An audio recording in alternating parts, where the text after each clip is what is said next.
Nah, teman-teman, nantinya kita akan memiliki 4 session ya. So there will be 4 session in every Zoom meeting. Jadi setiap Zoom meeting nanti ada 4 session, 4 sesi. Jadi dimulai dari sesi yang pertama kita akan membahas materi yang saya share di meeting sebelumnya atau di hari sebelumnya. Jadi kan saya share 3 PDF file ya atau PDF test di sana. Ada yang pertama materi, kemudian exercise, kemudian key answer. Nah, di sesi yang pertama kita akan membahas mengenai materi tersebut. Nah, kemudian di sesi yang selanjutnya akan diikuti dengan Q&A. Jadi nanti setelah saya membahas materinya, teman-teman setelah saya membahas silakan teman-teman bertanya ketika sudah dibuka sesi Q&A-nya ya. Jadi nanti teman-teman ketika in the middle of explanation Anda jangan bertanya ya kan nanti takutnya akan memotong penjelasan nantinya ya. Jadinya nanti akan terlalu tidak terstruktur nantinya ya. Jadi nanti bakal ada sesi Q&A mengenai materi ya. Baru kemudian ya setelah kita membahas Q&A mengenai materi yang kita bahas, kita masuk ke PDF file yang selanjutnya ya, ini di exercise kita. Nah, di exercise itu nanti kita akan bahas the reason, what is the answer, and the reason why based on grammatically mirror dan based on context mirror nantinya.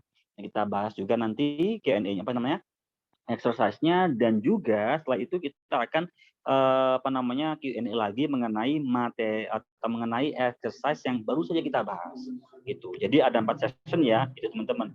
Nah, saya rasa seperti itu teman-teman ya. Sebelum saya mulai atau saya lanjutkan ke pembahasan materi, kita masuk ke sesi yang pertama yakni di lesson explanation. Teman-teman apakah ada yang ingin disampaikan atau ada yang ingin ditanyakan? Silakan.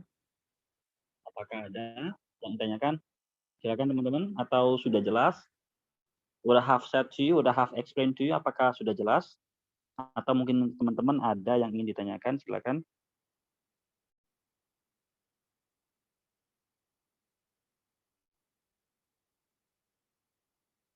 Oke. Bagaimana teman-teman? Halo Kak Juki. Apakah ada yang ditanyakan? Belum ya? Ya Jadi suara semuanya saya masih terdengar? jelas ya? Masih aman? Ya, terdengar, terdengar. Hmm. Ya, Oke. Ini, oke. nanti kan Bagaimana? akan ada ya Kak Ya, Juki, saya mau akan tanya, ada ini kan apa? nanti akan ada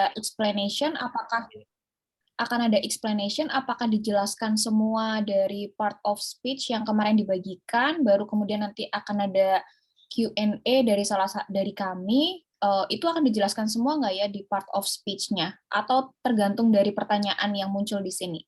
Terima kasih. Jadi gini Kak, ya thank you for the question. Semua materi yang saya share nanti akan saya bahas semuanya, satu persatu. Per subbab kita akan bahas semuanya. Jadi bukan tergantung Q&A-nya, tapi nanti kita akan bahas semuanya. Jadi di explanation ini nantinya kita akan bahas dari yang pertama, dari part of speech ini semuanya urut pelan-pelan sampai materi terakhir nantinya. Nah, nanti setelah materinya kita bahas semuanya, baru kita ke Q&A lagi, ke Q&A ya, di mana teman-teman bisa bertanya. Mungkin di pembahasan yang dari materi yang saya jelaskan mungkin ada yang kurang jelas, atau ada yang masih kurang mengerti, atau ada bagian yang masih kurang paham, teman-teman bisa bertanya di sana nanti, ya. Jadi, tujuannya ada sesi seperti ini adalah biar nanti, tertib gitu aja. Jadi biar nanti tidak ketika di pertengahan penjelasan ada interruption gitu kan ya, intinya, akan mengganggu ketertiban, kelasnya nantinya. Jadi dibuat seperti itu, Kak. Oke, do you get my point, Kak? Gimana? Ya, sure. Thank you. Bisa difahami? Oke, kita langsung saja kalau semisal no one asks ya, cukup ya? Nggak, cukup kalau gitu kita langsung masuk saja di sini ke para speech ya. Nah, sebelumnya teman-teman, you have to know di academic writing ini nanti kita akan mulai dari yang paling awal dulu teman-teman, dari yang paling basic dulu. Nah, jadi paling dasar dulu. Nah, buat teman-teman yang belum ataupun belum tahu bagaimana cara menulis, dalam bahasa Inggris, nah ini cocok buat teman-teman untuk belajar dasarnya di sini nantinya. Nah, harapan saya nanti di kelas ini teman-teman bisa membuat mini essay. Jadi mini essay yang mana nanti kita bisa mendevelop ide kita dan juga kita menulis ide kita ataupun menulis apa yang kita ingin tulis atau menulis apa yang kita pikirkan, nanti tulisannya sesuai dengan written expression atau sesuai dengan grammatically matters ataupun sesuai dengan aturan grammar yang ada dalam bahasa Inggris. Itu ya teman-teman ya. Jadi seperti itu. Nah, sebelum kita masuk ke sini nanti, ya kan ya, ada beberapa hal yang ingin di sini ya, sebelum kita masuk ke part of speech ya, di sini nanti sebelum kita menulis yang namanya paragraf atau menulis yang namanya essay, teman-teman nanti pertama harus tahu yang namanya word itu apa. Nah, kata itu apa? Teman-teman harus tahu nantinya ya. Jadi yang pertama kita di sini nanti di part of speech ini kita akan membahas mengenai word. Jadi kata dalam bahasa Inggris itu nanti punya peran masing-masing, ya. Jadi ada yang namanya kata A, kata B, kata C, itu punya peran masing-masing yang mereka memiliki tugas tugas sendiri-sendiri. Jadi nggak bisa saling mengambil tugas nantinya ya. Jadi punya tugasnya masing-masing. Nah, setelah kita nanti membahas mengenai word, kita masuk yang namanya sebuah phrase. Kita belajar yang namanya merangkai kata atau merangkai kalimat. Oke. Excuse me, buat yang baru join ya, tadi saya lupa menjelaskan supaya untuk langsung dicek itu ya. Oke. Ya, saya mute dulu. Ya. Jadi buat teman-teman yang baru join, nanti teman-teman cek di mikrofon Anda ya. Nanti dicek mikrofonnya apakah off ataupun on ya. Nanti teman-teman ketika udah sesi penjelasan silakan di off-in mikrofonnya. Nah, nanti teman-teman mau dinyalakan lagi, silakan, nggak apa-apa ketika nanti sudah waktunya kita diskusi, kita Q&A, kita bahas apa, nggak apa. Nanti Anda nyalakan lagi. Ketika udah di waktu sesi pembahasan, silakan Anda mute mikrofonnya ya. Itu. Ya, ini buat teman-teman yang besoknya juga ketika baru join dicek mikrofonnya ya. Itu. Nah, kemudian setelah kita membahas mengenai phrase, kita lanjutkan, kita harus tahu bagaimana kita mengkonstruk sama mendevelop yang namanya kalimat atau sentence. Jadi pelan-pelan kita dari phrase naik ke frasa, habis frasa kita bahas kalimat, baru nanti setelah kita bahas kalimat kita bahas yang namanya paragraf. Nah, baru kemudian setelah kita bahas paragraf kita bahas yang namanya sebuah essay nantinya. Nah, baru di sini. Jadi pelan-pelan kita bahas yang namanya word dulu, phrase, sentence, paragraf, sama essay. Yang jelas ke semua ini nanti kita akan bahas satu persatu ya teman-teman ya. Nah, namun teman-teman nanti juga ada beberapa hal yang memang sangat membantu sekali dalam academic writing Anda. Di mana nanti teman-teman juga harus punya, minimalnya Anda harus punya namanya vocabulary foundation ya. Jadi teman-teman nanti minimalnya sebelum Anda start to write, Anda harus punya namanya foundation kosakata dulu. Jadi Anda harus punya minimalnya ya, Anda tahu ya beberapa kata dalam bahasa Inggris ya. Jadi Anda tahu apa yang akan Anda tulis. Nah, gitu ya. Bahasa Inggrisnya apa harus tahu. Nah, makanya nanti teman-teman di sini vocabulary foundation-nya Anda kuatkan ya nantinya ya. Nah, Anda bisa dengan menggunakan beberapa macam metode cara meningkatkan atau mengembangkan enlarging your lexical resource atau vocabulary Anda. Banyak. Kalau saya biasanya dengan menggunakan film atau dengan cara menggunakan membaca sebuah mini novel. Nah, kalau saya bisa menggunakan itu. Nah, teman-teman mungkin Anda bisa melalui podcast atau dengan cara main game. Banyak teman-teman silakan tuh dengan cara menghafalkan secara tradisional atau secara manual. Silakan. Kalau my suggestion ya, teman-teman silakan gunakan cara yang sesuai dengan hobi atau dengan kesenangan Anda. Nah, kalau Anda senangnya dengan listening to music, silakan Anda mendengarkan musik dan sambil Anda tingkatkan kosakata Anda di sana. Nah, karena ini nanti teman-teman vocabulary foundation ini cukup sangat membantu ketika Anda dalam academic writing nanti. Nah, kemudian yang kedua nanti teman-teman Anda ini yang akan kita bahas sama-sama, kita harus mulai namanya grammar foundation ya.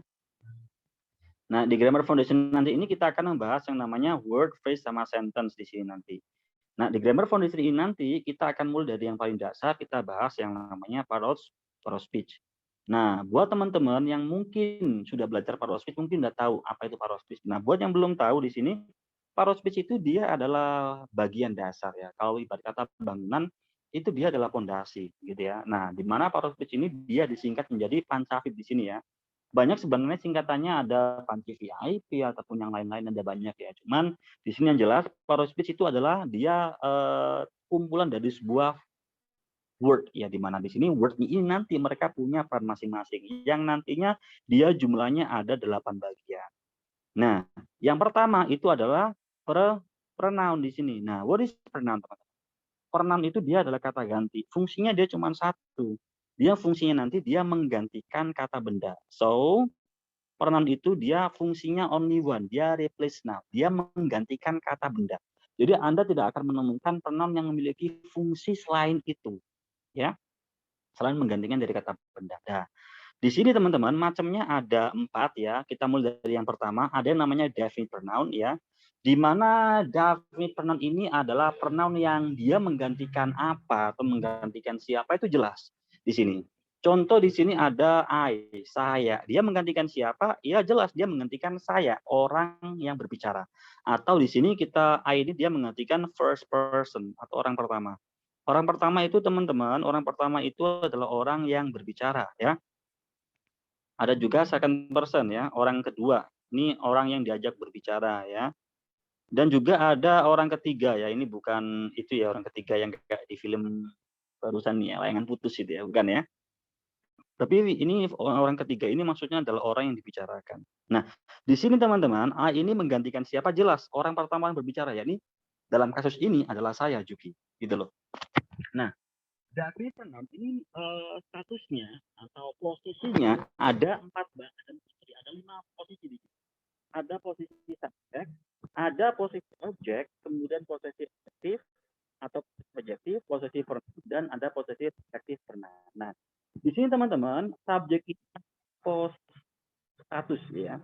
Nah, do you know subjek? Subjek itu apa? Subjek itu adalah pelaku ya, pelaku. Jadi di sini nanti semua pronoun ini ada I, you, we, they, she, it semua di sini digunakan ketika posisinya. Ya, excuse me. Oh ini. Ya, di mute mikrofonnya Kak. Ya, excuse me. Di mute dulu mikrofonnya ya. Ya. Jadi ada I, you, we, they, she, it ini nanti mereka digunakan ketika status mereka sebagai subjek, pelaku dari sebuah aktivitas. Ya, ini I saya, ya, you kamu, we mereka, we kita, they mereka, ya, she dia perempuan, he dia laki-laki, it ini kata ganti untuk benda yang tunggal, ya. Nah, sedangkan ketika status mereka sebagai objek di sini I menjadi me. Nah, teman-teman jangan salah kaprah di sini bahwasanya kalau me itu artinya adalah yang lain ya, bukan saya. Me ini sama I artinya sama-sama sayanya. So what makes them different? Yang membuat mereka berbeda cuma statusnya. Kalau I statusnya sebagai subjek, kalau me statusnya sebagai objek di sini. Gitu ya. Ada you, us, them, her, him, it di sini. Nah, ketika mereka nanti statusnya berubah menjadi status posesif atau kepemilikan ataupun posesif adjektif, yakni posesif yang mana bersamaan dengan kata benda. Contohnya ada my di sini ya. Nanti mereka memiliki makna posesif, kepemilikan ya. Contohnya di sini my, Anda bilang my class gitu ya.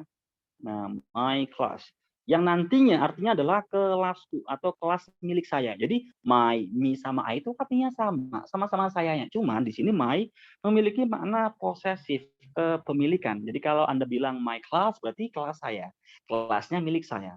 Nah, sedangkan kalau Anda ingin menggunakan mine di sini, ini juga sama, kepemilikan juga. Cuman kalau mine ini tidak perlu diikuti dengan kata benda setelahnya. Berbeda dengan my, kalau my harus ada kata benda setelahnya. My class, my pen, my car. Atau mungkin our friend, our family. Gitu ya. Cuman kalau mine, yours, ours, dan kawan-kawan semuanya, mereka tidak harus bersamaan dengan kata benda. So, Anda bisa bilang gini, sambil Anda pegang barangnya, Anda bilang, this is mine. Mungkin Anda pegang pen dan Anda bilang ke teman Anda, this is mine. Ini milik saya. Jadi mine-nya itu tanpa diikuti dengan sebuah kata benda atau dibarengi atau accompany dengan noun. Gitu ya. Nah, sedangkan untuk reflective noun ini nanti mereka memiliki two main function dan diantaranya di sini one of them ya di sini adalah dia sebagai objek dari subjek yang sama. So seperti ini teman-teman ya.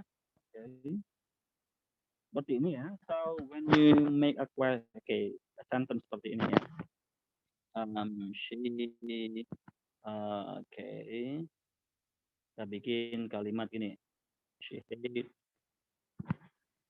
Nah, di sini herself. Nah, di sini teman-teman, herself statusnya dia di sini sebagai relative noun ya, di mana dia sebagai objek dari subjek yang sama. Subjeknya di sini sama-sama memiliki arti dia perempuan. Nah, di sini. Nah, seharusnya kan kalau kita objek, kita menggunakan posisi objek. Ya, ini apa? Kita gunakan yang ya. So actually kita harusnya bilangnya she hate her, harusnya gitu kan ya. Atau di sini kita bisa bilang I love myself. Nah, di sini ya. Nah, harusnya kan di sini dalam kasus ini kita harusnya yang mana kita gunakan I love me harusnya.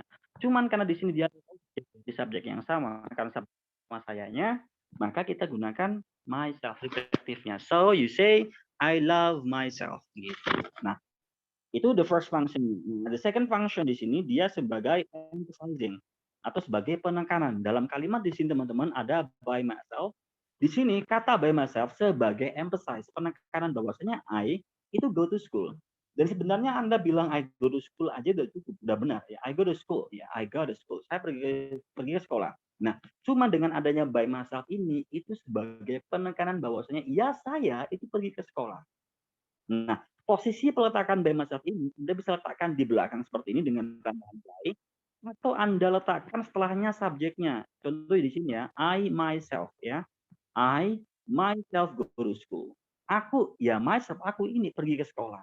Gitu ya. Yang jelas di sini tidak harus menggunakan myself ya teman-teman ya. Kalau nanti misal subjeknya menggunakan itu ya, subjeknya menggunakan they ya.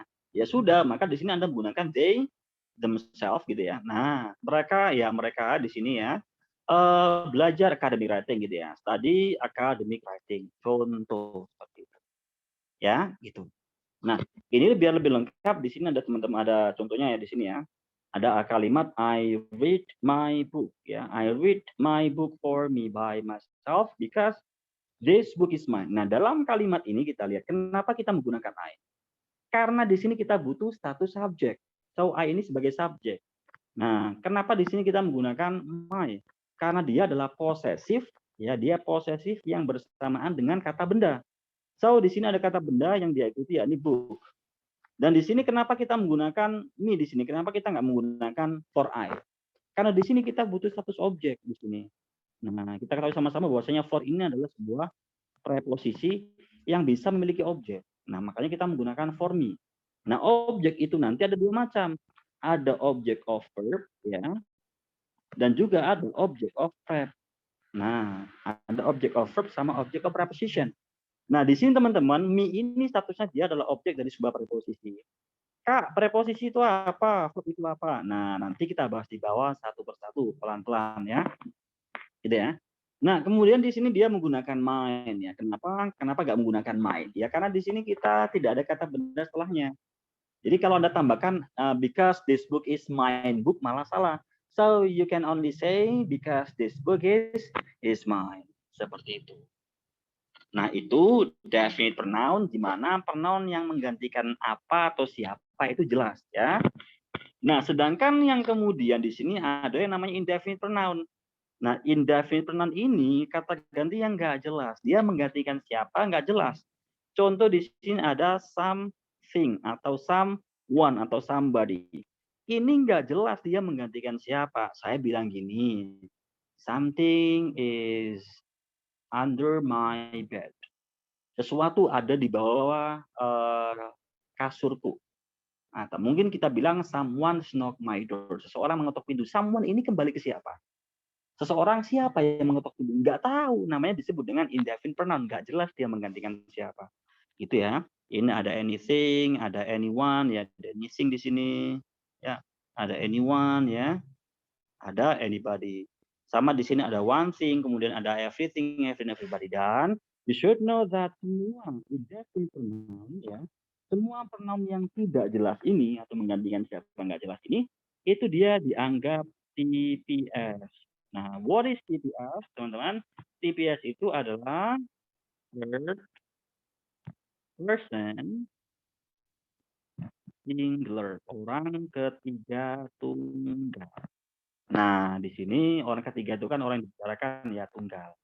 Nah, di sini kalau person singular adalah orang ketiga tunggal. Nah, Sedangkan kalau orang ketiga tunggal itu nanti dia itu khususnya pada dunia simple present, ya, nanti dia itu suka verb-nya dikasih s atau dikasih is. Nanti ketentuan lebih jelasnya kita akan bahas dalam simple present dan juga kita bahas dalam dunia verb ya. Yang jelas di sini ya, indefinite pronoun itu selalu dianggap TPS. Contoh di sini ada kalimat anybody is not perfect. Nah, di sini kenapa dia menggunakan is verb-nya? Kenapa nggak menggunakan are? Ya, karena di sini anybody selalu dianggap TPS. Makanya dia suka S atau everything needs process. Kenapa need-nya dikasih S? Karena dia subjeknya adalah TPS yang selalu dianggap tunggal. Gitu ya. Makanya suka S kayak gitu. Nah, kemudian di sini ada yang namanya yang selanjutnya adalah demonstrative pronoun. Nah, demonstratif itu adalah kata tunjuk. Pronoun berarti kata ganti. Berarti di sini kata tunjuk yang bisa sebagai kata ganti. Nah, kata tunjuk yang bisa digunakan atau bisa sebagai kata ganti. Dan mereka cuman ada 4. Ada this, bacanya this. Yang ini this ya. Ini this ya. Kemudian ada that dan ada those. Nah, untuk this sama that dia digunakan pada singular. Singular itu adalah tunggal ya teman-teman ya. Sedangkan kalau plural itu adalah jam. Nah, contoh saya bilang gitu ya. This, saya bilang ini ya. This artinya adalah ini ya. That artinya itu. Berarti this artinya adalah ini dekat. Berarti dia kata tunjuk dekat ini gitu ya. Kalau that berarti kata tunjuk jauh ya. Saya bilang di sini sambil pegang barangnya, saya bilang this is my phone. Ini HP-ku. Nah, di sini this sebagai kata tunjuk sekaligus sebagai kata ganti yang menggantikan kata yang dia tunjuk. Apa kata yang ditunjuk? Apa kata yang dia tunjuk? Yakni HP. Jadi this-nya ini sambil menunjuk kata yang dia gantikan. Nah, gitu ya. This is my phone. Nah, kayak gitu. Contoh Kak yang pakai that sama, ini kalau that jauh berarti Anda bilang that is my phone. Nah, sama kayak gini. Gitu. Kak kalau pakai yang jamak, nah kalau yang pakai jamak tinggal diganti aja. Contoh ya, these, kok salah tulisannya? These are, karena banyak ya. These are my phone-nya juga banyak. Nah, kalau pakai this juga sama. Ya, itu adalah handphoneku. Nah, gini contohnya ya. Gitu ya. Jadi di sini ya those, these, they sama that dia sebagai kata tunjuk yang menggantikan kata benda yang dia tunjuk. Nah, berbeda dengan contoh ini, this is a good book. Sorry, this book is good. Nah, ini contoh yang ini disebut dengan this-nya bukan sebagai demonstratif pronoun. Kenapa? Karena this-nya di sini dia sebagai demonstratif adjektif yang mensifati kata benda book-nya. Kak, apakah contoh ini benar? Benar. Apakah contoh, saya coba pakai contoh yang lain di sini contoh ya. This is a good book. Apakah contoh yang ini benar? Juga benar. So kalimat yang ini ataupun yang ini juga itu juga benar. Dua-duanya benar. Cuman posisinya this yang ini, yang saya lingkarin ini, posisinya dia sebagai itu sebagai pronoun dia. Nah, sedangkan yang saya lingkarin yang kedua ini dia sebagai adjektif. Kak, maknanya bagaimana? Sama. Nggak ada bedanya. Maknanya nggak ada bedanya. So, this book is good sama this is a good book. Itu maknanya sama. Buku ini bagus. Nah, cuman mereka beda pada posisi strukturnya. Nah, di sini yang pertama dia sebagai adjektif, yang ini sebagai pronoun. Cara bedanya gimana? Simple. Kalau sebagai adjektif langsung ketemu dengan kata bendanya.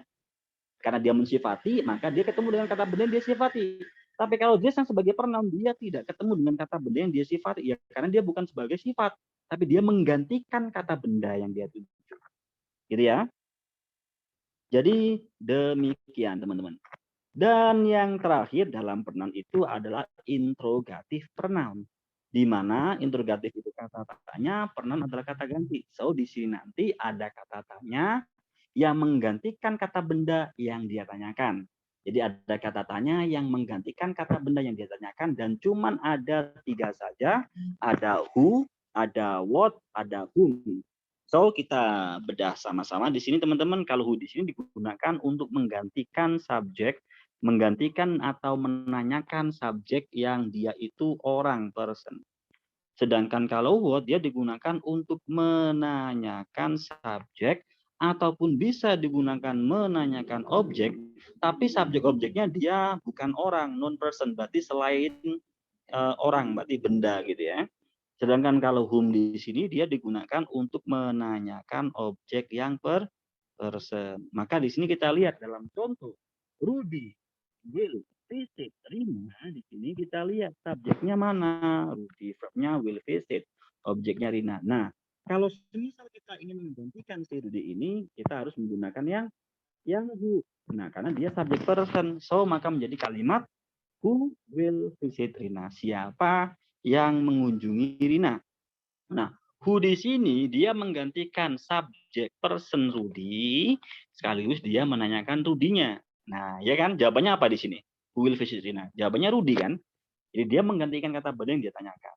Sama kalau misal nanti ingin menggantikan Tina atau ingin menggantikan Tina dan menanyakan Tina, maka kita opsi yang kita pilih bukan menggunakan who lagi, tapi kita menggunakan yang whom. Contoh maka menjadi gini. Whom will Rudy ya.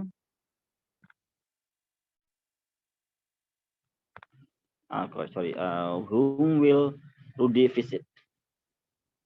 Nah, gitu ya. Di sini ya, di sini teman-teman kita lihat bahwasanya whom dia menggantikan kata benda Rina, yang mana Rina di sini statusnya adalah objek yang person. Maka di sini whom will Rudy visit? Siapa yang Rudy kunjungi? Jawabannya adalah Rina, gitu. Sedangkan kalau yang what kita bisa bikin, kita bikinkan kalimat ini aja ya. Mungkin ini ya, fire, begini ya, forest fire kill many, atau gini aja biar gak panjang ya, can kill animal. Jadi kebakaran hutan itu bisa membunuh hewan.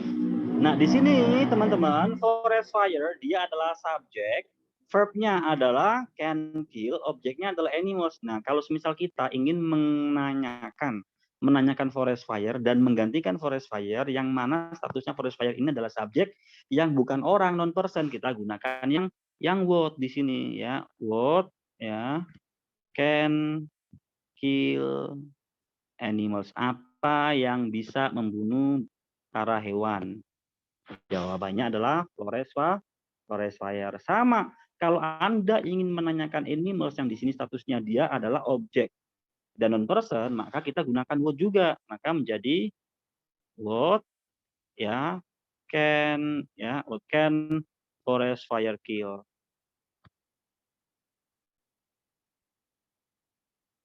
Jangan lupa kasih tanda tanya ya buat saya. Jadi apa yang bisa kebakaran hutan bunuh? Atau apa yang bisa kebakaran hutan?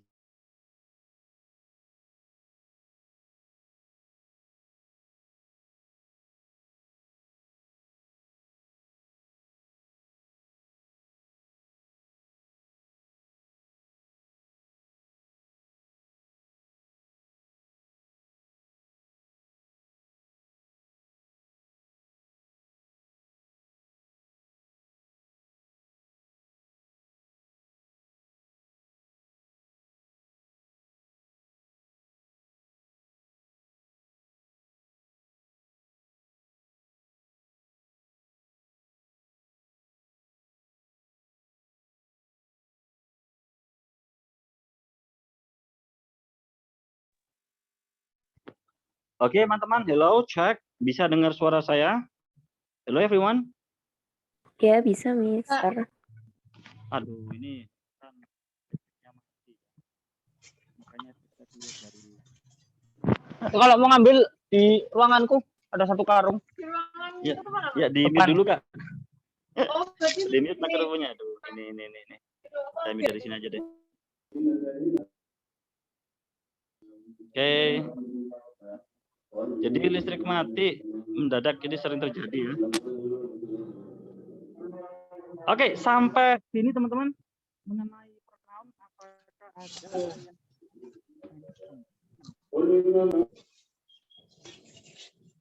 sambil kita nunggu azan selesai di sini ya. Oke. Silakan.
Oke, teman-teman, sampai sini apakah ada yang ingin ditanyakan? Silakan.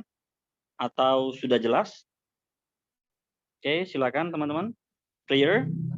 Oh, clear ya. Mungkin yang lain Iza Kayu ya. Oke, maybe any question? Cukup? Cukup.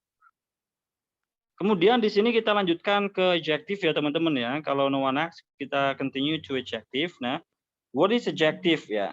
Adjective ini you should know that adjective itu adalah kata sifat ya, di mana dia nanti fungsinya dia mensifati kata benda. So you will find an adjective yang hanya bisa mensifati kata benda teman-teman. Nah, yang nantinya kata benda tersebut menjadi susunan noun phrase. Nah, noun phrase itu apa? Nah, sedikit itu ya, pembahasan nanti kita akan bahas lagi ya. Noun phrase itu adalah frasa ya, namanya frasa yang itu ya, yang memiliki head inti ya. Inti berupa kata benda noun. Nah, contoh di sini Anda bilang very gitu ya, dalam kalimat dalam frasa a very beautiful bird. Nah, ini namanya adalah sebuah frasa. Di mana frasa a very beautiful girl ini adalah sebuah frasa yang mana frasa ini itu memiliki head inti. Head inti itu letaknya pasti di paling belakang, ya. Head inti itu dia letaknya pasti di paling belakang, yang mana head intinya berupa noun. Gitu. Nah, di sini saya bilang dia adalah head dan ini adalah sebagai adjektif atau nantinya kita sebut mereka semuanya sebagai modifier atau penjelas. Gitu ya. Ini ada sebuah adverb dan ini adalah sebuah adjektif. Di mana ke semua kata ini very beautiful semuanya mensifati atau menjelaskan kata benda. Nah, ini yang disebut dengan yang namanya noun phrase. Ingat teman-teman, frasa itu selalu susunan kata, bisa lebih dari satu ya, bisa 3, bisa 4, ataupun bisa seterusnya, bisa banyak ya. Yang mana komposisinya nanti itu tidak ada verb sama sekali. Jika sebuah frasa nanti ada verbnya atau ada susunan subjek verb, maka nanti bukan namanya frasa lagi. Nantinya ya, namanya nanti bisa berubah menjadi yang namanya kali. Ya. Oke. Kemudian di sini kita lanjutkan ya. Macam-macam dari adjektif itu ada yang namanya fixing adjektif, di mana nanti ketika dia mensifati kata benda ya, ketika dia mensifati kata benda, dia nanti membatasi makna dari kata benda tersebut ya.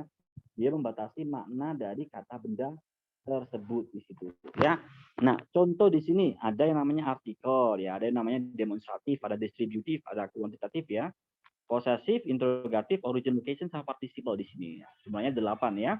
Nah, kita bahas dari yang pertama di sini ada artikel. Di mana artikel ini nanti teman-teman, dia itu ketika apa namanya mensifati kata benda, dia membatasi maknanya. Contoh nanti ya, Anda ketemu yang namanya kata pen ataupun student ya. Seorang siswa. Di mana e-nya ini mensifati kata benda student, sekaligus dia membatasi jumlah dari siswa ini menjadi seorang doang. Dan itu dia masuk pada suara konsonan. Itu nanti masuk pada kata benda yang mana selalu diawali dengan konsonan ya, konsonan voice. Nah, berbeda dengan en. Kalau en ini juga sama, nanti maknanya sama, ya kan ya. Namun dia nanti masuk pada kata benda yang mana kata benda tersebut atau kata setelahnya itu dia diawali dengan itu vocal voice ya. Dia diawali dengan vocal voice. Nah, contoh Anda bilang an apple. Nah, artinya adalah sebuah apel. Nah, ini apple dia diawali dengan suara vokal. Sedangkan the sama, the ini juga artikel yang mana bisa menyandang pada kata benda atau mensifati kata benda. Cuman di sini dia bukan menunjukkan makna itu ya, bukan apa namanya menunjukkan makna vocal voice ya, sorry menunjukkan makna satu ya. Tapi nanti the ini dia tugasnya adalah menspesify atau mengkhususkan kata benda yang mana dia masih general gitu kan ya. Contoh ada bilang the apple gitu kan. Nah di sini nanti ketika Anda mengatakan the apple, maka apple-nya ini bukan apel yang berwarna merah atau apel yang dari Washington, tapi apel yang ya yang udah kita bicarakan sebelumnya atau apel yang memang antara saya atau ada orang yang saya ajak bicara atau orang yang kita bicarakan atau kita yang sama dalam satu lingkup itu langsung paham ya bahwasanya the apple ini apple-nya adalah apple yang tersebut gitu. Nah, biasanya the ini nanti juga bisa ya kan ya masuk mensifati kata benda yang umum seperti apple ini kan masih general ya. Atau bisa masuk pada kata benda atau mensifati kata benda yang memang udah khusus. Nah, tapi nantinya dia fungsinya adalah memberikan gelar ya. Contohnya ini biasanya terjadi pada literatur teks bisa, gitu kan ya. Jadi semisal kata benda yang udah apa namanya udah khusus ya. Kemudian kemasukan the, maka dia nanti bukan lagi menspesifainya, tapi dia adalah nantinya adalah memberikan gelar nantinya. Itu. Nah, itu salah satu fungsi dari the. Nah, pada intinya sama-sama sebagai sifat yang mana mensifati kata benda dan setelahnya itu pastinya adalah kata benda.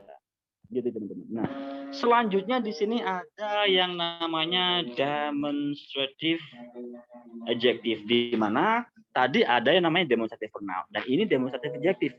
Kalau demonstrative adjective ini nanti dia adalah kata tunjuk yang mensifati kata benda. Nah, contoh tadi di atas saya bilang ada yang namanya contoh that car. Nah, ini that-nya adalah sebuah adjektif yang menunjukkan kata benda car sekaligus dia mensifati kata benda car-nya. Nah, ini nanti disebut dengan noun phrase teman-teman ya. Gitu ya. Dan sama kalau misal banyak ya Anda bilang those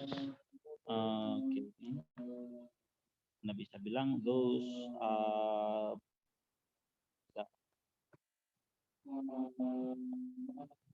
nah, ini ya sama ya. Dia menunjukkan kata benda sekaligus mensifati kata benda tersebut. Nah, kalau distributif ini nanti dia membagi atau mensifati kata benda tersebut ya, kata benda dan membaginya. Dan cuma ada 4 saja, ada every, each, either sama neither, di mana nanti teruntuk untuk either sama neither nanti ini kita akan bahas dalam pembahasan conjunction ya, karena nanti juga ada di sana ya. Dan kita akan bahas yang every sama each di sini. Nah, keduanya memiliki apa namanya fungsi yang sama-sama mensifati kata benda. Dalam contoh Anda bilang every apa ya?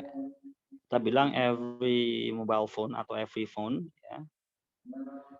Cababe will be ya sold, akan dijual in apa? Nah, in flash sale gitu kan, katakanlah gitu. Nah, teman-teman nggak usah fokus pada will be sold-nya ya. Sorry, ini ada B-nya ya. Will be sold-nya ya. Tapi Anda fokusnya pada every di sini, di mana every adalah sebuah adjektif yang mensifati kata benda phone, sekaligus dia membagi. Maknanya adalah membagi kata benda tersebut. Gitu ya.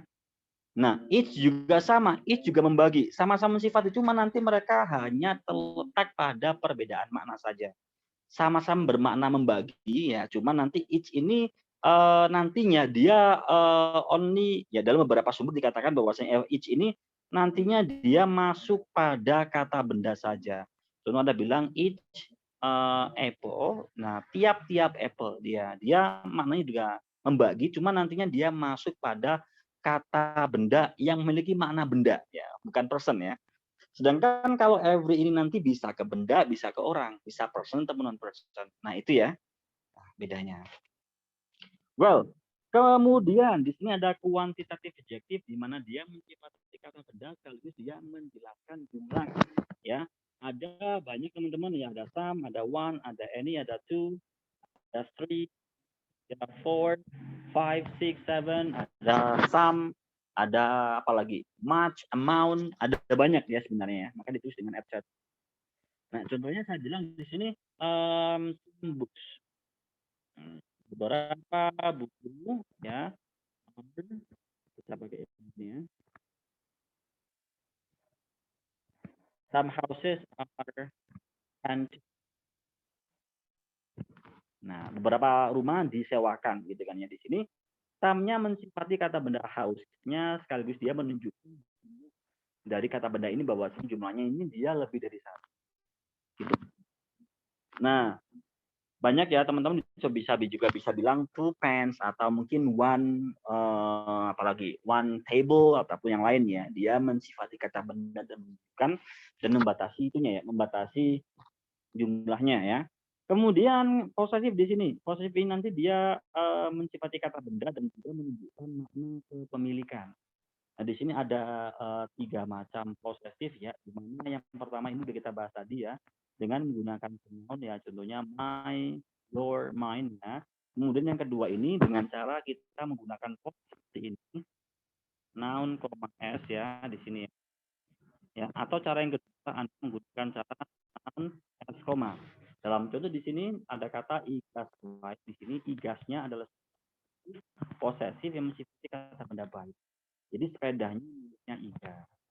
Nafis pun hari ini Nafis di sini. Luka Iga bukannya nama orang. Contohnya Anda juga bisa bilang Juki's pen, pennya Juki. Nah, memang Juki ini adalah kata benda. Cuman ketika dia udah dimodify dengan menggunakan cara seperti ini, namanya dia nanti adalah possessive noun. Dia udah kehilangan jati diri nounnya. Dia udah tercampur dengan adjektif, gitu ya. Dan kalau semisal Anda ingin menggunakan cara noun s, ini, Anda nanti silakan gunakan yang kedua ini jika nanti kata bendanya akhirannya adalah s kayak gini. Nafis kan akhirannya s. Maka di sini nanti Anda bisa tulis s kemudian baru komanya. Silakan ya. Dan cara yang ketiga di sini Anda menggunakan of ya. Dalam contoh di sini student of junior high school ini sama halnya Anda bilang kayak gini ya. Anda bilang ini ya, phone of Nafis. Nah, ini sama. Jadi Anda bilang phone of Nafis, artinya adalah HP-nya Nafis. Atau Anda menggunakan cara yang kedua tadi ya, Nafis phone, atau Anda bilang her phone. HP-nya dia. Dia siapa? Dia Nafis. So, Anda gunakan cara pertama, kedua, ketiga, silakan ya. Which way ya, cara yang mana yang Anda gunakan. Dan yang selanjutnya di sini adalah interrogatif itu ya, interrogatif adjektif di mana dia nanti mensifati kata benda ya. Dia mensifati kata benda sekaligus menanyakan kata benda tersebut ya. Dalam contoh di sini adalah ini ya teman-teman ya. Excuse me, bentar. Oke. Dalam contoh di sini ada whose, ada what sama which ya, cuma 3 saja ya. Oh ya, di sini whose dia digunakan untuk asking yang menanyakan kepemilikan ya, posesif ya. Sedangkan kalau what digunakan untuk menanyakan macam-macam ya kind, kemudian which di sini digunakan untuk menanyakan choice ya, pilihan. Nah, di sini ya, dia digunakan untuk menanyakan choice, pilihan di sini. Nah, teman-teman di sini you should know that kalau semisal Anda ada kalimat seperti ini ya, whose Anda bilang whose building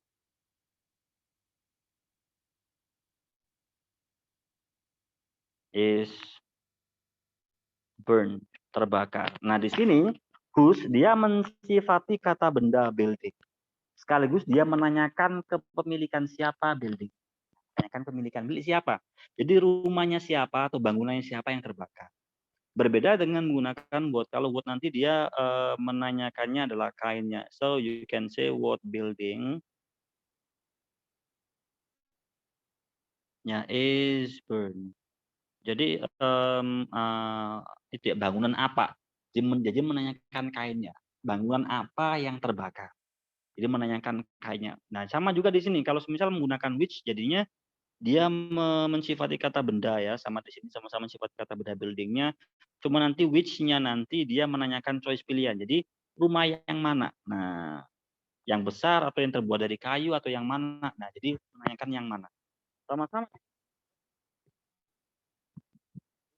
Building. Yang participle ini adalah sebuah kata kerja ya teman-teman ya. Di sini dia adalah kata kerja. Cuma nanti dia juga bisa dijadikan sebagai kata sifat. Dan kata kerja itu adalah kata kerja verb in atau yang disebut dengan adalah present participle. Dan juga ada verb 3 yang disebut dengan nama aslinya adalah past participle ya.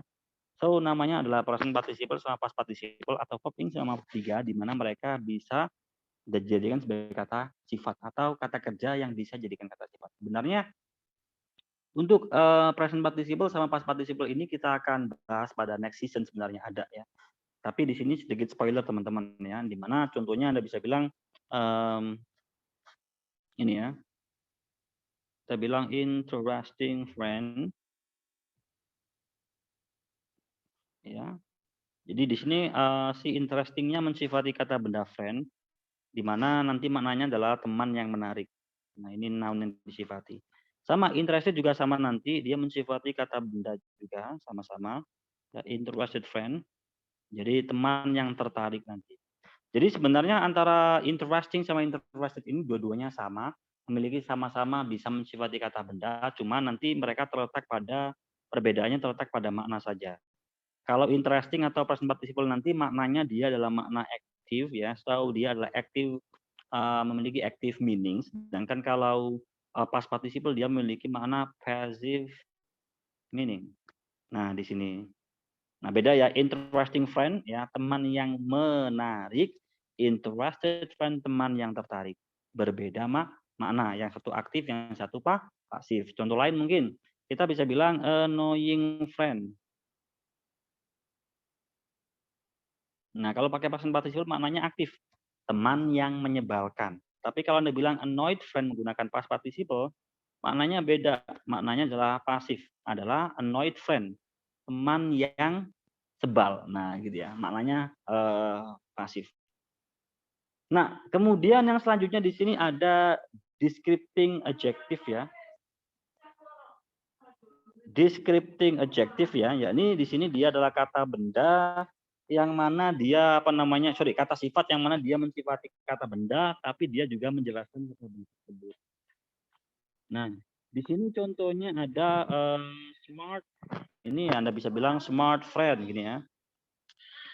Anda bilang smart friend di sini. Ya, kayak nama itu ya. Jangan sebut merek ya. Handsome handsome boy gitu ya, atau handsome son gitu ya, anak yang ganteng di sini ya.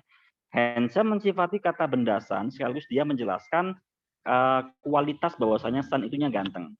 Kalau kemudian dia apa namanya itu karakter, berarti dia menjelaskan karakternya. Sama di sini. So when you say kind son, ya, berarti di sini Anda bilang anaknya yang ramah. Jadi Anda menjelaskan kualitas atau karakter bahwasanya karakter anak ini adalah karakter yang kind. Kalau misal di sini yang size berarti dia adalah cara menjelaskan ukuran. So Anda mungkin bisa bilang big building gitu ya, bangunan yang gede di sini ya, di mana big-nya mensifati kata benda building, sekaligus dia apa namanya menjelaskan size-nya. Sama kemudian di sini kalau age dia adalah menjelaskan usia dari sebuah kata benda itu. Makanya kalau Anda bilang young student berarti siswanya adalah siswa yang itu siswa muda. Jadi yang ini mensifati kata benda student sekaligus dia menjelaskan bahwasanya studentnya ini dia usianya masih muda ya. Kalau temperature berarti dia menjelaskan suhunya. Dan mungkin kita bisa bikin contoh cool weather ya, cuaca yang dingin di sini. Coolnya menjelaskan bahwasanya cuacanya ini adalah cool dingin. Kalau shape berarti menjelaskan bentuk. Nah, Anda bisa bilang square apa? Nah, square phone ya. Jadi HP yang bentuknya square, kotak gitu ya. Jadi square-nya menjelaskan bahwasanya bentuk dari atau shape dari si kata bendanya itu adalah square kotak. Sedangkan yang terakhir di sini color dia menjelaskan warnanya. Contoh Anda bilang yellow yellow clothes. Nah, jadi di sini menjelaskan bahwasanya warna dari clothes-nya ini adalah gitu teman-teman. Nah, kira-kira itu semuanya urutan dari adjektifnya teman-teman ya. Jadi semua yang saya jelaskan itu adalah bentuk-bentuk adjektif yang mana dia bisa mensifati kata benda. Well then, sampai sini dulu. Sebelum kita masuk ke pembahasan yang ketiga yakni noun, apakah ada yang ingin ditanyakan teman-teman? Silakan. Oke. Sampai adjektif, apakah ada yang ingin ditanyakan?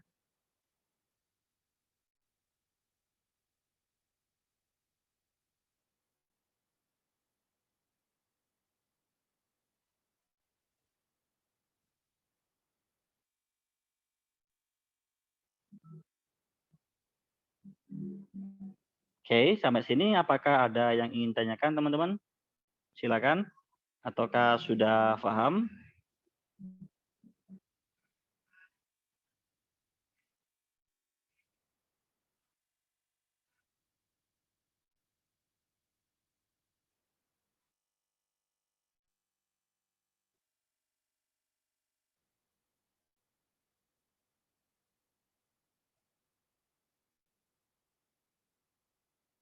Oke. Clear sama adjektif teman-teman? Kalau tidak ada pertanyaan kita lanjutkan ke itu teman-teman, ke noun ya.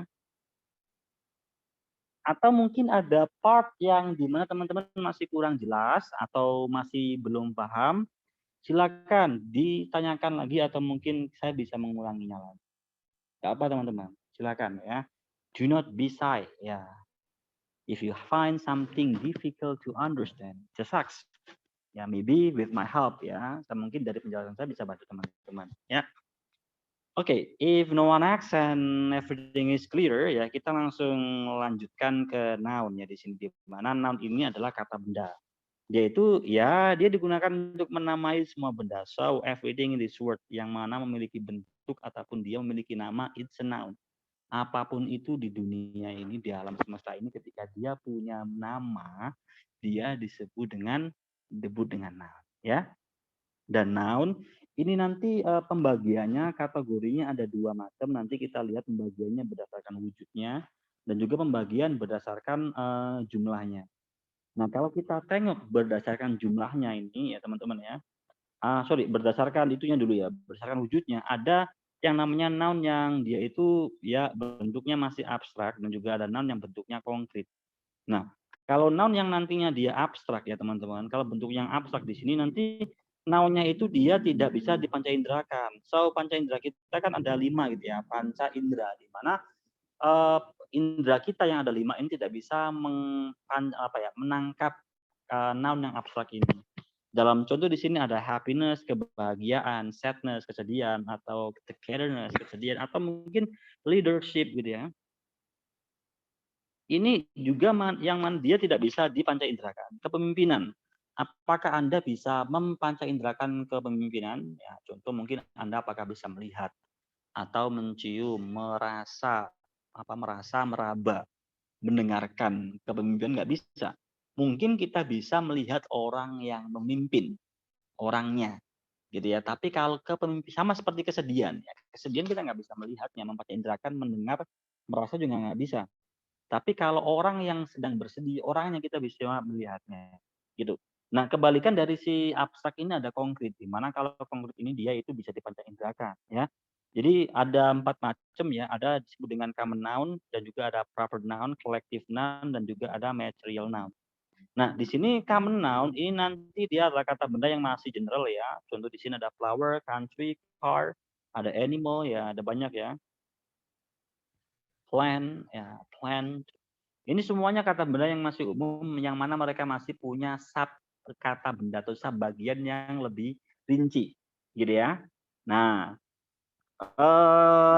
dan kemudian di sini ada proper noun, di mana proper noun ini adalah kata benda yang mana dia nanti yang lebih khusus, kebalikan dari common noun. Nah, atau dia sederhananya adalah kata benda yang mana berhubungan dengan nama benda. Nah, bendanya. Jadi setiap benda yang memiliki nama rinci atau nama khusus dia disebut dengan proper. Makanya kayak kalian semua di sini yang punya nama. Nah, kalian adalah semuanya adalah proper noun. Apalagi ya peci, apalagi sandal, apalagi yang punya nama yang punya nama itu ya dia disebut dengan proper noun ya.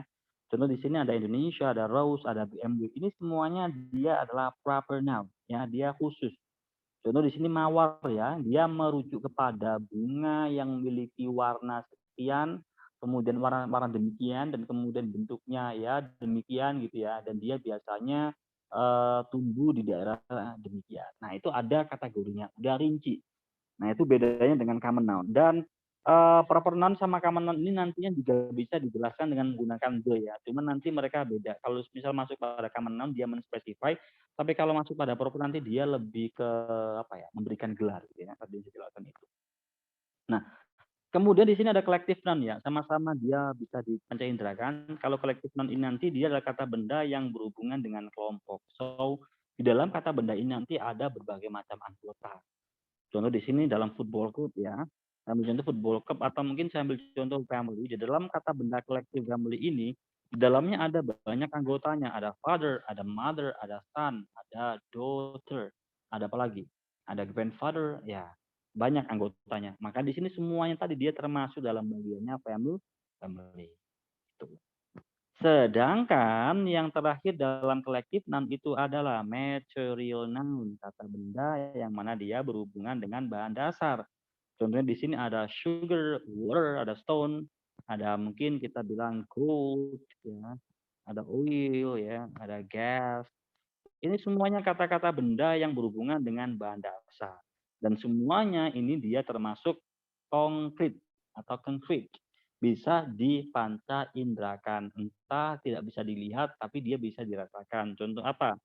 Ada air, udara gitu kan ya. We can see it. Tapi kita bisa merasakannya ya. Kita peraba kita masih bisa.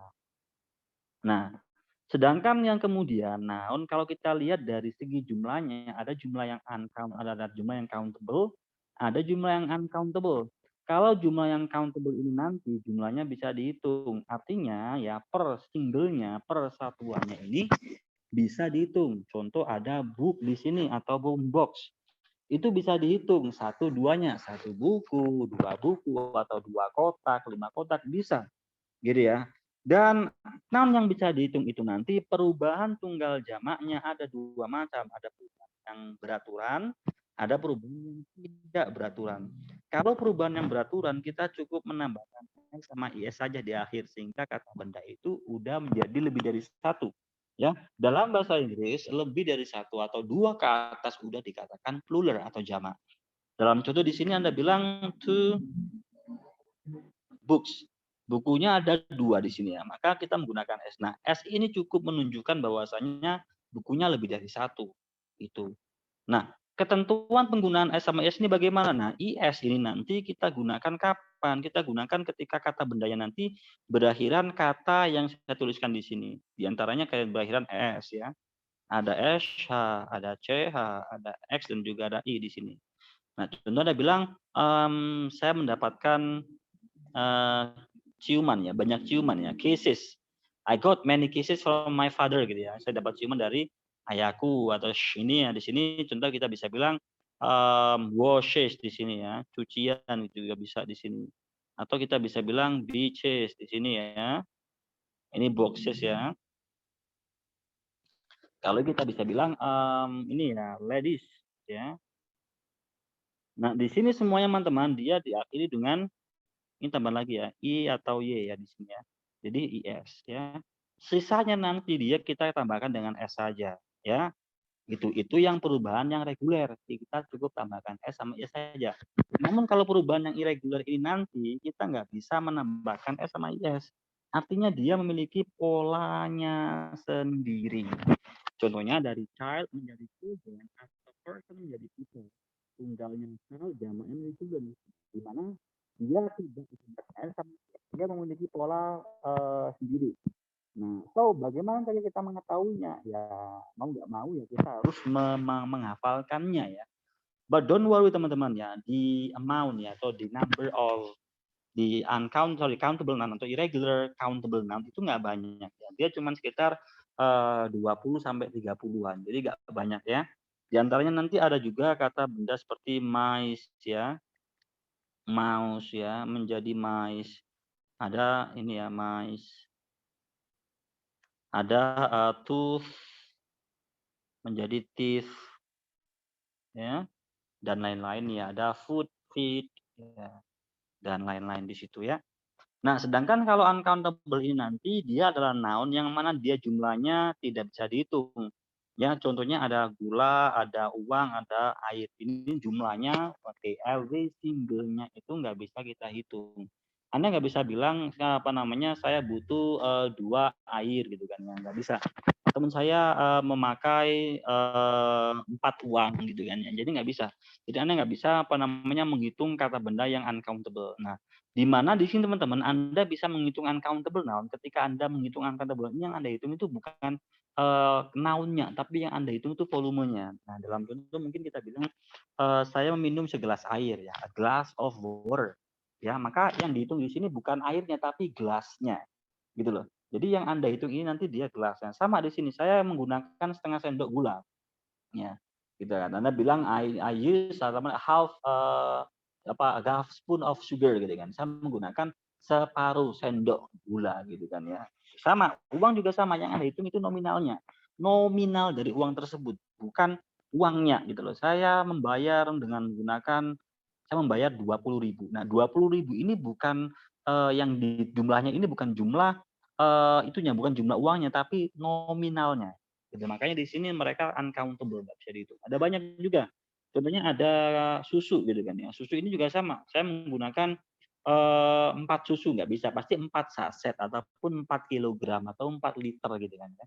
Kalau kilogram ya 4 liter gitu ya. Gitu. Dan the last one di sini ada pula noun di sini ya. Yang mana noun ini nanti dia bentuk tunggal dan jamaknya sama ya. Contoh di sini ada fish, serious, spesies. Ini nanti Anda jamak tunggalnya sama. So Anda bilang ada satu spesies. Bilangnya adalah spesies di sini ya.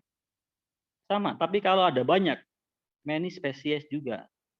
Nah, sama. Tunggal jamaknya tetap menggunakan spesies juga. Sama, saya mendapatkan banyak ikan. I got many fish. Atau saya mendapatkan satu ikan, I got one fish. Sama tunggal jamaknya. Gitu ya. Seperti itu teman-teman kira-kira untuk noun. Sebelum saya lanjutkan ke conjunction. Do you find any difficulties atau ada bagian yang masih kurang jelas? Silakan ditanyakan teman-teman. Oke, how?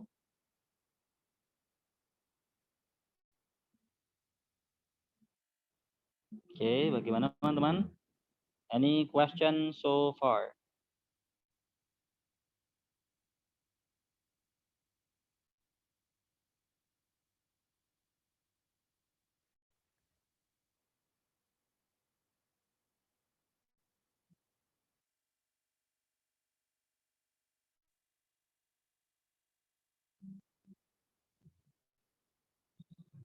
Oke, if no one asks, kita lanjutkan ke conjunction teman-teman ya. Nah, kemudian yang selanjutnya di sini adalah conjunction ya, kata hubung yang nantinya kata hubung ini ada dua jenis ya. Ada ordinatif sama ada yang namanya subordinatif ya. Ini dua jenis saja. Nah, untuk ordinatif ini nanti dia adalah kata hubung yang mana dia fungsinya menghubungkan hal yang maksudnya bagaimana tuh cara kalau misal Anda menghubungkan word ya, kata ya nanti Anda gabungkan dengan menggunakan word juga. Kalau Anda menghubungkan sebuah phrase, Anda gabungkan dengan yang namanya phrase juga. Kalau misal Anda menggabungkan sebuah sentence, Anda gabungkan dengan sentence juga. Nah, gitu. Ya. Nah, di sini ada for, and, nor, but, or ya sama tuh. Nah, teman-teman for ini nanti maknanya adalah karena ya teman-teman ya, bukan maknanya untuk. Nah, for yang bermakna untuk itu nanti dia adalah sebagai preposisi. Contoh for me, untuk aku. Nah, kenapa menggunakan me? Kenapa nggak for I? Ya karena object of preposition for ya, gitu ya. Tapi for yang di sini dia sebagai conjunction dan yang mana di sini for ini nanti dia memiliki makna ya, dia memiliki makna equally important reason.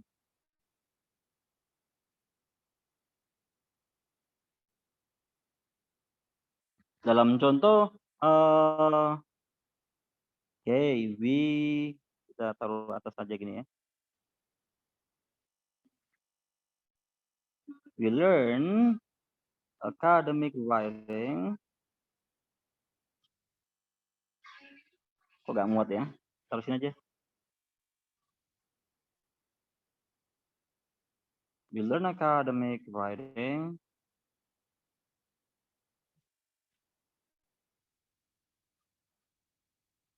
Nah, for we we need it. Oke, we need it. Nah, karena kita membutuhkannya. Contoh seperti itu, ya. Nah, di sini for-nya maknanya adalah karena, di mana dia di sini menghubungkan kalimat we learn academic writing dengan kalimat we need it. Nah, Kak, kalau misal menggunakan because boleh, silakan gunakan because. Nah, kalau rekomendasi pakai yang mana silakan, dua-duanya benar ya. You can use because, you can use for. Kenapa sih yang for ini jarang digunakan ya? Memang karena memang dia dalam daily communication-nya dan daily life-nya itu dia jarang digunakan. Lebih banyak mereka menggunakan because ya. Namun nanti beda jatuhnya. Kalau because ini nanti dia conjunction tapi dia conjunction yang subordinatif nanti ya. Muatannya atau output-nya berbeda nanti ya. Nah, kalau menggunakan for ini nanti dia menghubungkan antara kalimat ini dengan kalimat ini, sama-sama setaranya ya di sini ya, setara sama-sama kalimatnya ya. Nah, sedangkan kalau and di sini digunakan untuk additional ya, dia adalah digunakan untuk addition ya. Additional meaning ya. Makna tambahan. Contoh, Anda bilang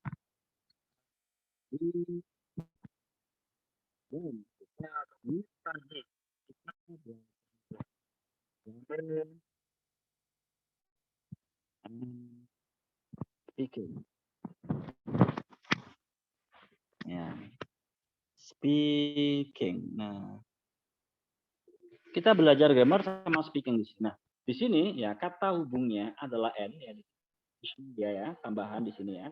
Dan dia menghubungkan antara kata grammar dengan kata benda. Jadi di sini sama-sama word-nya di sini ya. Nah, sedangkan nor nanti nanti kita akan bahas di bawah untuk nor ya. Karena nor ini nanti memiliki pasangan ya. Nanti kita bahas di bawah ya.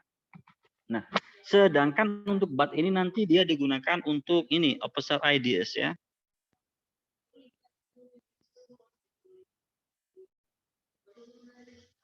Jadi berlawanan ya, this yang berlawanan. Contoh, Anda bilang di sini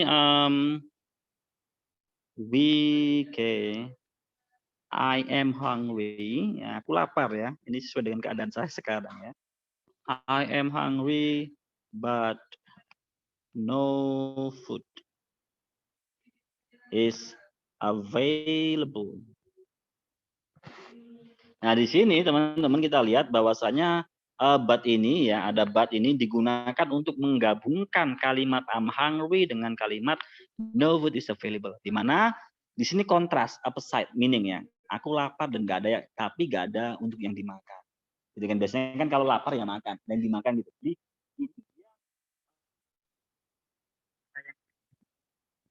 ini kalimatnya ini yang dibikin mereka duanya opposite. Ya, gitu. Atau mungkin kita bisa bilang gini, Syari, ya, ada namanya Syari di sini. Ya, I do really sorry for using your name ya. Syari loves apa? Syari loves me, but she also hates me. Nah, ini kan cinta sama benci berlawanan ya. Ini juga sama. Nah, but ini menghubungkan kalimat ya she hates me dengan kalimat she loves me di sini. Gitu. Nah, kalau or ini nanti digunakan untuk ini bukan important ya, important. Ya, tulis pilihan yang sama-sama setaranya, equalnya ya. Contoh kita bisa bilang nah, kita contoh gini, saya bilang it's hot here ya. It's hot. Ya, biar itu ya. It's hot here. Panas di sini. Oke, titik ya.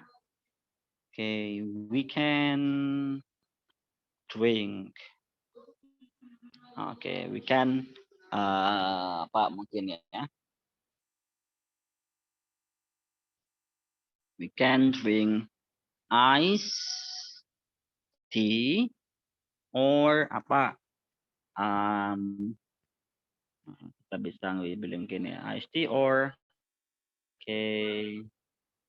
milkshake ataupun apa ya, kita fresh juice. Nah, di sini. Di mana di sini ya kita lihat ya or ini digunakan untuk menggabungkan, or di sini digunakan untuk menggabungkan apa? Menggabungkan si iced tea, sebuah frasa iced tea dengan frasa fresh juice. Sama gini ya, ini. Gitu. Ya. Jadi pilihan choice mau minum yang mana. Nah, sedangkan kalau yet ini nanti sama dengan but ya, dia maknanya sama ya, sama-sama opposite ideas ya, dia sama-sama opposite-nya. Cuma nanti kalau yet dia harus setara ya, sama-sama positifnya atau sama-sama negatifnya sebaliknya. Maka di sini kalau Anda ingin menggunakan yet, itu Anda harus kalimatnya sama-sama positifnya. Contoh Anda bilang Syari, tentu ini sama ya. Syari loves me, yet she hates me. Nah, di sini kalimat ini sama-sama kalimat positifnya ya. She hates me sama Syari hates me sama dia Syari love me ini sama-sama positifnya dan kita bisa menghubungkan dengan menggunakan yet ya karena sama-sama positifnya. Nah, yet ini maknanya adalah sama dengan but tetapi. Bedanya apa ya tadi? Kalau yet itu digunakan sama-sama positifnya atau sama-sama negatifnya. Kalau but silakan mau dioplos juga nggak apa-apa. Digabung nggak apa-apa. Kalimat pertama positif, kalimat kedua negatif, atau dibalik yang pertama negatif, yang kedua positif. Silakan. Contoh mungkin kalau kita pakai but kita bisa bilang seperti ini. Ini ya. Oke. I want to watch. I want to watch. Oke. A movie. Ya, movie Spider-Man No Way Home ya. But I don't have tiket. Kamu nggak punya tiketnya. Nah, di sini teman-teman, ini kalimatnya negatif. Yang ini adalah positif, di mana dihubungkan dengan menggunakan conjunction but. Nah, ini Anda bisa menggunakan but ya. Tapi kalau semisal Anda menggunakan yet ini nggak boleh, ya. Nah, jadi yet itu gitu. Sedangkan yang terakhir di sini yang so, ini dia digunakan untuk equally ya important ya result ya. Dia digunakan untuk menghubungkan result yang sama-sama equalnya ya. Contoh ya, saya bilang gini. Contoh gini ya. Jadi ini kayak gini. We take a writing program. Kita ngambil program writing ya. So, okay. We learn every 2 days.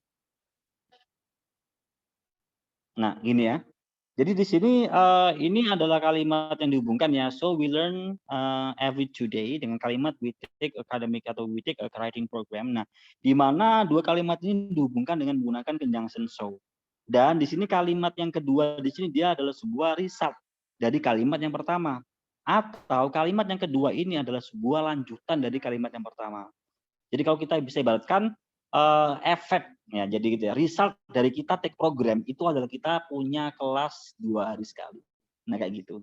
Jadi result atau disebut dengan continuation ideas kayak gitu.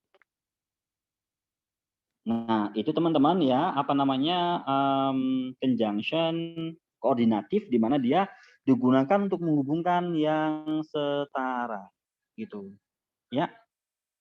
Well, ada question ya.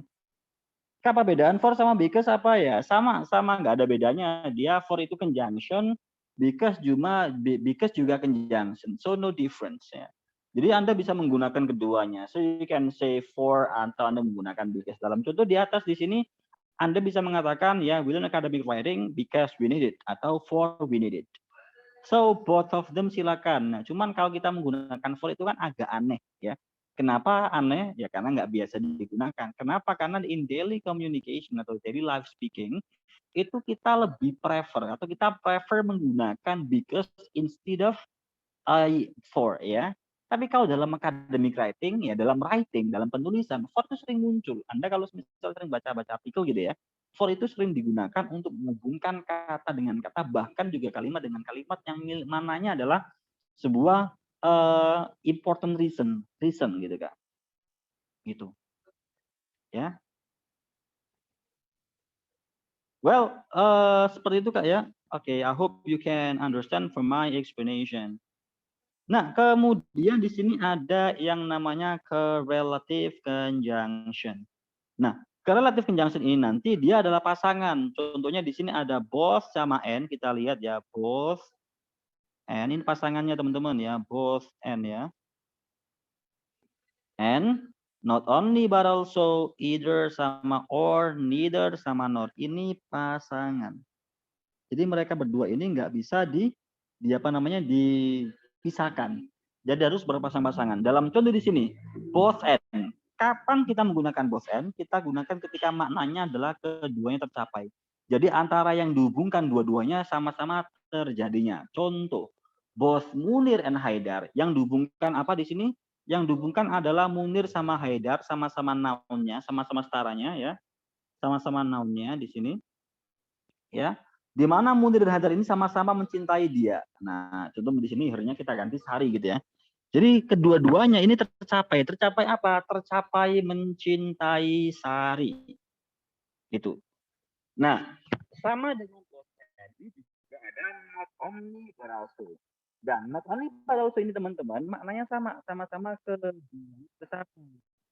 Jadi contohnya di sini ada kalimat not only Udin but also Adi likes football. Jadi maknanya di sini yang dihubungkan ini adalah Udin ya sama Adi sama-sama noun-nya ya. Keduanya di sini sama-sama suka sepak bola. Gitu. So bedanya apa? Bosan sama Tony Balso sama. So Anda ganti misal Anda mix ya. Anda mengatakan not only Munir but also Haidar loves her. Atau Anda mengatakan both Udin and Adi likes football. Silakan pakai yang mana terserah. Cuman mereka keduanya ini memiliki makna yang sama, perbedaan mereka ini terletak pada fungsi grammarnya. If you use both and di sini, jika Anda menggunakan both and, nanti maka subjeknya berbentuk ya. Jadi karena ada dua ya sama header, subjeknya jamak ada dua. Maka verbnya juga jamak pula. Namun kalau Anda menggunakan not only but also nanti verbnya dia ikut dengan subjek yang paling dekat dengan si verbnya. Contoh dalam kasus ini like, ini kenapa menggunakan s? Dia tunggal, dia dekat dengan arti yang mana dia tunggal. Ya. Makanya verbnya dikasih s. Kalau semisal adinya jamak, sorry kok adinya jamak ya. Adinya saya ganti menjadi not only Udin but also Udin friends ya, temannya Udin.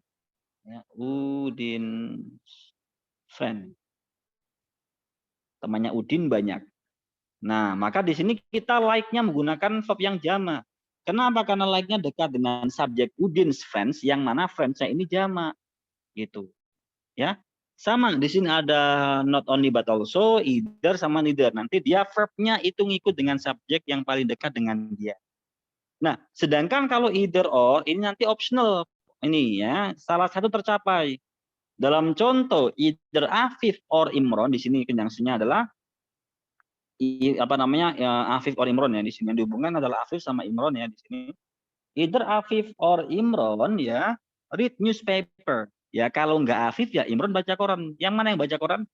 Ya salah satunya yang baca koran. Maka disebut dengan salah satu tercapai. Sedangkan kalau neither nor nanti keduanya nggak tercapai. Makanya dalam kalimat neither Doni nor Tommy reads komik di sini artinya adalah baik Doni ataupun Tommy nggak nulis komik. Jadi keduanya nggak tercapai. Nggak tercapai apa? Nulis komiknya. Jadi seperti itu teman-teman ya. Well, kemudian yang selanjutnya di sini adalah subordinatif ya. Nah, untuk subordinatif conjunction ini nanti apa namanya jumlahnya yang paling banyak sendiri. Kenapa? Karena dia lebih dari ini ya. Selain ada ini ada banyak lagi dia. Nah, khusus untuk conjunction subordinatif ini nanti kita akan ada segmen sampai 3 meeting untuk membahas mengenai conjunction ini. Yang akan kita bahas dalam pembahasan kompleks sentence nantinya. Oke, dalam ya 5 atau 7 meeting yang akan datang kita bahas di sini nantinya. Yang jelas di sini ya, cara menghafalkan conjunction subordinatif itu simple. Anda cukup menghafalkan conjunction ordinatif yang jumlahnya cuma ini saja. Nah, cuman fun bos ini saja. Sisanya masuk kategori subordinatif ya. Di mana subordinatif ini nanti dia digunakan untuk menghubungkan yang enggak setara. Jadi yang dihubungi nanti itu ada subclause ya, anak kalimat plus main clause induk kalimat. Nah, apa sih yang subclause main clause itu nanti kita akan bahas dalam segmen pembahasan kompleks sentence gitu.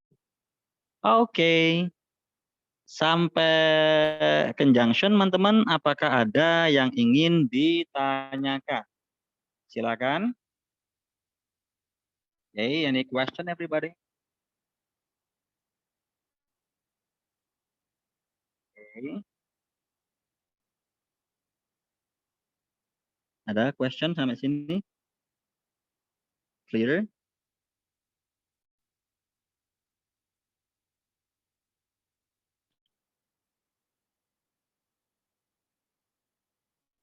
Hello everyone. Any question about Pancavip? Jelas ya? Mungkin ada yang masih kurang paham, nggak apa-apa teman-teman. Maybe you have something to ask atau ada yang masih kurang paham ataupun gimana ya. Silakan ya teman-teman, nggak usah malu buat bertanya ya. Malu bertanya sesatnya di mana-mana. Ya, I really sorry ya. Oke, teman-teman, karena ini ya udah at 8 o'clock ya, udah jam 8. Ya, kita akhiri meeting kita pada malam hari ini sampai sini dulu ya. Loh, Kak, tapi kita belum selesai ya di sini ya. It's okay. Nanti next meeting kita lanjutkan di pembahasan adverb. Ya di sini ya, adverb di sini ya. Kita lanjutkan di adverb di next meeting. Tapi untuk sending materinya nanti sesuai dengan itunya aja. Ya, sebenarnya kan kita punya target ya, kita punya target untuk menyelesaikan dalam 1,5 jam itu menyelesaikan semua materi yang saya kirimkan teman-teman. Sebenarnya gitu. But I believe ya, kalau semisal kita menyelesaikannya dalam sekali meeting materi yang saya kirimkan itu nantinya akan menimbulkan sebuah itu ya ketidakpahaman dari teman-teman. Jadi otomatis kan saya akan meningkatkan ritme penjelasan saya dalam menjelaskan materi tersebut. Kalau misal nantinya teman-teman mentargetkan seperti itu. Nah, sekarang saya pengen tanya teman-teman dulu nih. Menurut teman-teman apakah speech explanation saya atau explanation saya ini kecepatan atau ini udah atau mungkin terlalu lambat di sini atau perlu dicepatkan lagi? Menurut teman-teman bagaimana? Explanation speech saya apakah masih bisa diikuti atau mungkin terlalu pelan atau mungkin perlu saya cepatkan lagi di next meeting? Silakan teman-teman. Karena from my own experience ketika saya menjelaskan atau when I do webinar atau workshop itu ketika explanation speed-nya more than it itu nanti what I have explained itu nanti akan sedikit itu ya akan sedikit susah untuk diikuti nantinya. Kasihan teman-teman nanti bakal quantity over quality. Quantity-nya dapat tapi quality-nya enggak. Kalau menurut saya mending kita quality over quantity. Kualitasnya dapat, kuantitasnya is okay. Kan kita punya jatah sampai 12 meeting untuk bertemu untuk bahas materi. Nah, kalau semisal nanti in 12 meeting we came, it's still not enough for us to discuss all the lesson that we got. Kita bisa adakan meeting yang ke-13, ke-14, itu oke nggak apa-apa. Meskipun dari lembaga cuma target gitu doang, nggak apa, nanti kita ada kelas tambahan, kita lanjutkan lagi. Di mana teman-teman waktunya bisanya kapan, saya bisanya kapan, kita ketemu lagi, kita ngobrol lagi mengenai materi lanjutannya. Jadi mending seperti itu saja, ya kayaknya daripada kita ya too fast gitu. Jadi teman-teman ya. Well then, kalau semisal no one asks, semuanya jelas ya good berarti ya. Jadi teman-teman masih bisa menangkap apa yang saya sampaikan. Oke, saya rasa buat today's meeting kita sampai sini dulu ya. Mungkin di next meetingnya nanti kita akan lanjutkan di pembahasan adverb dan kita lanjutkan ke frase, interjection ya, preposition, dan juga ada ini ya, verb, kemudian sentence ya, kita masuk sentence kemudian how to make question dan kita bahas Q&A kita. Jadi teman-teman ya. Well, itu aja buat today's meeting. Thank you for coming, teman-teman ya. Kita ketemu next class ya. I do really sorry if you find many mistakes in my explanation or in my attitude ya. I do really sorry for that ya. Thank you for coming. Kita ketemu lagi next on Saturday night ya. Kita malam mingguan ya nantinya ya. Ya, semoga ilmunya bermanfaat buat teman-teman. Kalau ada yang ingin ditanyakan, jangan sungkan-sungkan bertanya. It's my suggestion ya, tanya aja teman-teman ya, nggak usah malu-malu. If you decide to ask me in WhatsApp group, tanyakan di WhatsApp number, it's okay ya. Maybe you find a complicated form of grammar and you wanna solve atau ingin analyze it, silakan ya. Oke. Well, untuk recordingnya saya kirimkan setelah ini ya teman-teman ya. Tapi kalau misal in uploading itu ada sedikit kendala, nantinya mungkin besoknya baru saya bisa kirimkan ya. Itu aja ya. Thank you for coming teman-teman. Kita ketemu lagi di hari Sabtu ya. I'm Juki. Mohon pamit. See you on Saturday night. Bye bye everyone. See you. Ya, bye bye. See you. Thank you, sir. Ya, sama-sama. Thank you, sir. Sama-sama, Kak.